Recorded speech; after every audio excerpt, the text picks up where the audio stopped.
गुरु ब्रह्मा गुरु विष्णू गुरुदेव महेश्वरा सद्गुरु साक्षात परब्रह्म तस्मै श्री सद्गुरे नमः. जय जय रघुवीर समर्थ. श्रीमत दासबोध दशक 16वा तत्वान्वयाचा समास 4. आप निरूपण नाम श्रीराम समर्थ. आता सकळाचे जन्मस्थान सकळ जीवाचे जीवन जयास आपो नारायण ऐसे बोलीजे. आता सध्या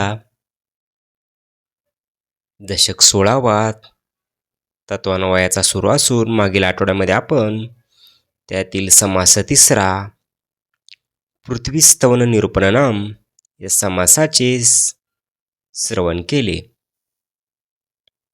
आता चालू आठवड्यापासून नवीन समास आप निरूपण नाम सुरू झालेला आहे. या समासात समर्थानी आप म्हणजे पाणी या तत्वाचे अत्यंत सूक्ष्म आणि व्यापक वर्णन केले आहे. पाण्याचे महत्त्व, त्याचे विविध प्रकार आणि सृष्टीतील त्याचे स्थान समजावून सांगताना शेवटी ते आपल्याला परब्रह्माकडे घेऊन जातात. श्री समर्थ या समासाच्या पहिल्या ओळीत श्री सांगतात की आता सर्व प्राणीमात्राचे जे जन्मस्थान आहे, सर्व जीवांचे जीवन आहे, ज्याला आपण आपो नारायण म्हणतो, त्या संबंधी बोलूयात.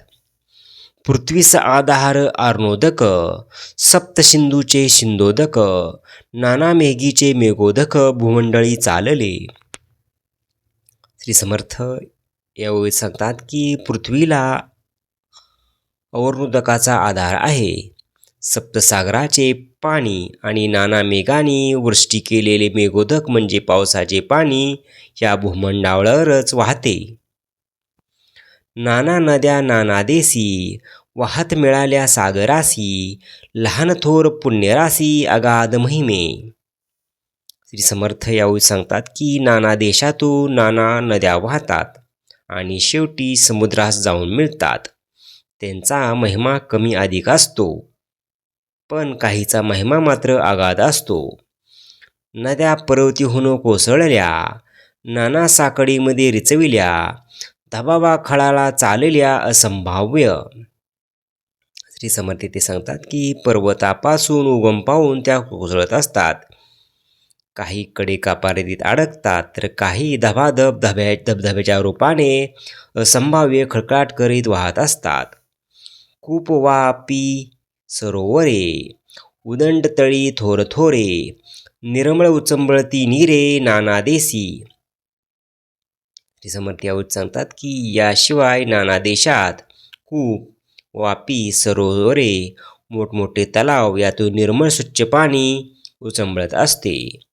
गायमुखे पाट जाती, नाना कालवे वाहती, नाना झरा झिरपती झरती निरे. श्री समर्थ म्हणतात की गायमुखातून, पाटातून, कालव्यातून असे अनेक प्रकारे पाणी वाहत असते. तसेच नाना ठिकाणी झऱ्यातून आणि झरीतून पाणी झिरपत असते. डुरे विहिरे पाजर, पर्वत फुटे वाहे नीर, ऐसे उदकाचे प्रकार भूमंडळी. श्री समर्थ ते सांगतात की डुरे, विहिरी, पाजर तसे पर्वतातील भेगातून पाणी वाहत असते. असे पृथ्वीवर नाना प्रकार आहेत, पाण्याचे आहेत. जितुके गिरी तितुक्या धारा, कोसळती भयंकरा, पाबळ वाहती अपारा, उकळ्या सांडती. श्री समर्थ ते म्हणतात की जिथे पर्वत आहेत तितक्यावरून पाण्याच्या भयंकर धारा कोसळत असतात. अपार झरे, ओहोळ आणि फवारे वाहत असतात. भूमंडळीचे जळ आघवे, किती म्हणून सांगावे, नाना करंजी आणावे बांधून पाणी. श्री समर्थ म्हणतात की याप्रमाणे सर्व पृथ्वीवर जलाचे वर्णन कुठवर म्हणून करावे. पाण्याला बांध घालून नाना करंज्यातून पाणी सोडतात. डोहो डवके खंबाडी टाकी, नाना गिरीकंदारी अनेकी, नाना जळे नाना लोकी वेगळाली. श्री समर्थ ते सांगतात की डोह, डबकी, लहान आणि मोठी टाकी याप्रमाणे नाना गिरीकंदरातून अनेक प्रकारचे पाणी आढळून येते. तीर्थे एकाहून एक, महापवित्र पुण्यदायक, अगाध महिमा शास्त्रकारक बोलून गेले. श्री समर्थ म्हणतात की एकापेक्षा एक श्रेष्ठ अशी महापवित्र आणि पुण्यदायक तीर्थे आहेत. त्यांचा अगाध महिमा शास्त्रकारांनी वर्णन केलेला आहे. नाना तीर्थाची पुण्योदके, नाना स्थळोस्थळी शीतळोदके, तैशीच नाना उष्णोदके ठाई ठाई. श्री समर्थ यावेळी सांगतात की अनेक तीर्थाचे पाणी पुण्यदायक आहे. शिवाय नाना ठिकाणचे थंड पाण्याचे तसेच कित्येक ठिकाणी उष्णोदकाचे झरे आहेत. नाना वल्लीमध्ये जीवन, नाना फळी फुली जीवन, नाना कंदी मुळी जीवन गुणकारके. शिरोदके शिंदोदके, विषोदके पियुषोदके, नाना स्थळावरी उदके नाना गुणाची.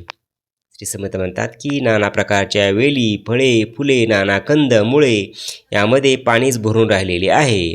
खारे पाणी, समुद्राचे पाणी, विषारी पाणी, अमृतासारखे मधुर पाणी, निरनिराळ्या ठिकाणचे निराळे गुण असणारे पाणी, नाना इक्षुदंडाचे रस, नाना फळाचे नाना रस, नाना प्रकारचे गोरस, मध, पारा, गुळत्र, नाना मुक्तफळाचे पाणी, नाना रत्नी तळपे पाणी, नाना शास्त्रामध्ये पाणी नाना गुणाचे. श्री समर्थ म्हणतात की नाना प्रकारचे उसाचे रस, नाना प्रकारचे फळाचे नाना रस, नाना प्रकारचे दूध, मादक रस, याशिवाय काकवी या प्रकारचे रस असतात.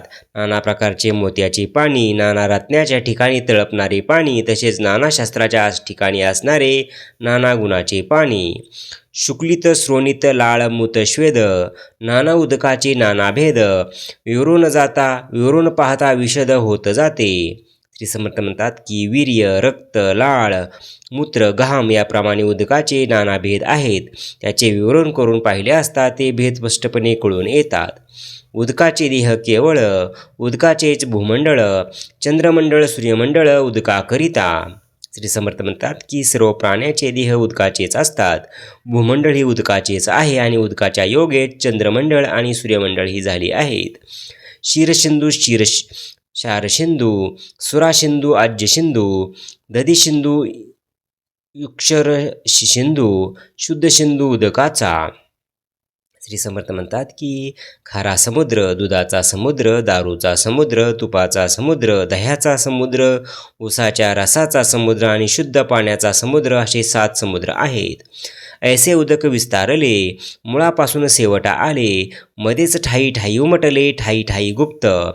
श्री समर्थ म्हणतात की याप्रमाणे सर्वत्र या पाण्याचाच विस्तार मुळापासून शेवटपर्यंत आहे. ते मध्येच कुठे कुठे प्रकट दिसून येते तर कुठे कुठे ते गुप्तही असते. जे जे बीजी मिश्रित आले, तो स्वाद घेऊन उठले, उसामध्ये गोडीस आले परमसुंदर. श्री समर्थ म्हणतात की ज्या बीजात उदक मिश्रित होते त्या बीजाचा स्वाद घेऊन ते अंकरते, उसामध्ये ते परमसुंदर अशा गोडीला प्राप्त होते.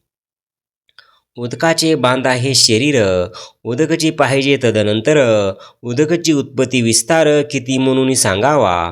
श्री समर्थ म्हणतात की आपले शरीर हे पाण्यामुळेच उत्पन्न होते, पण नंतरही शरीरात पाणी आवश्यक असते.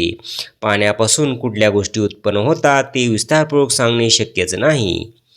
उदक तारक, उदक मारक, उदक नाना सौख्यदायक, पाहता उदकाचा विवेक अलौकिक आहे. श्री समर्थ म्हणतात की उदक हे तारकी आणि मारकी आहे. नाना प्रकारे उदक हे सुख देणारे आहे. याप्रमाणे उदकासंबंधी विचार करू लागले की ते अलौकिक आहे हे समजून येते. भूमंडळी धावे नीर, नाना ध्वनी त्या सुंदर, धबावा धबावा थोर रिचवती धारा. श्री समर्थ यावेळी सांगतात की भूमंडळावर जे पाणी धावते त्याचा नाना प्रकारे सुंदर आवाज ऐकू येतो. कधी कधी पाण्याच्या मोठमोठ्या धारा धबावा करत धबधब्याच्या रूपाने कोसळतात. ठाई ठाई डोहो ठुंबती, विशाल तळी डबाडबती, चबाबती थबथबती कालवे पाट. श्री समर्थ येथे सांगतात की ठिकठिकाणी पाण्याचे डोह तुडुंब भरलेले असतात, तर काही ठिकाणी विशाल तलाव पाण्याने भरलेले असतात. काही ठिकाणी पाण्याचे कालवे आणि पाट थबथबलेले असतात. एकी पालक्या गंगा वाहती, उदके सनदीच असती, खळाळा झरे वाहती भूमीचे पोटी. श्री समर्थ म्हणतात की एखादी नदी जमिनीपासून गुप्त वाहत असते, तर काही स्थळी भूगर्भातूनच खळाळा झरे वाहत असतात. भूगर्भी डोहे भरले, कोणी देखिलेने ऐकले, ठाई ठाई झोविरे झाले दुलतांचे. श्री समर्थ येथे सांगतात की कोणी कधी पाहिलेले नाहीत किंवा ऐकलेले नाहीत असे पाण्याचे मोठे डोह भूगर्भात असतात, तर कित्येक ठिकाणी वीज पडून निर्माण झालेले झरे आढळून येतात. पृथ्वीतळी पाणी भरले, पृथ्वीमध्ये पाणी खळे, पृथ्वी प्रगटले उदंड पाणी. श्री समर्थ म्हणतात की अशा प्रकारे पृथ्वीच्या खाली पाणी भरलेले आहे. पृथ्वीमध्ये सर्वत्र पाणी खेळत असते आणि पृथ्वी तलावरी उदंड पाणी प्रगटलेले दिसून येते. स्वर्ग मृत्यू पाताळी, एक नदी तीन ताळी, मेघोदक अंतराळी वृष्टी करी. श्री समर्थ म्हणतात की स्वर्ग, मृत्यू आणि पाताळ अशा तिन्ही लोकात एकच नदी गंगा वाहत असते आणि अंतराळातून मेघाच्याद्वारे ही वृष्टी होत असते. पृथ्वीचे मूळ जीवन, जीवनाचे मूळ दहन, दहनाचे मूळ पवन, थोरावून थोर. श्री समर्थ यावेळी सांगतात की पृथ्वीचे मूळ पाण्यात आहे आणि त्या पाण्याचे मूळ अग्नीत आहे, त्या अग्नीचे मूळ वायूत आहे आणि तोच थोराहून थोर म्हणजे सर्वश्रेष्ठ आहे. त्याहून थोर परमेश्वर, महादुत्वाचा विचार, त्याहून थोर परात्पर परब्रह्म जाणावे.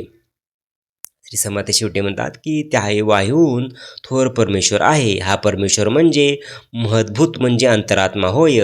त्यांच्यात श्रेष्ठ परात्पर परब्रह्म आहे, जाणून घ्यावे. इति श्रीदासबोधे गुरु शिष्य संवादे. आप निरूपण नाम समास चौथा. जय जय रघुवीर समर्थ.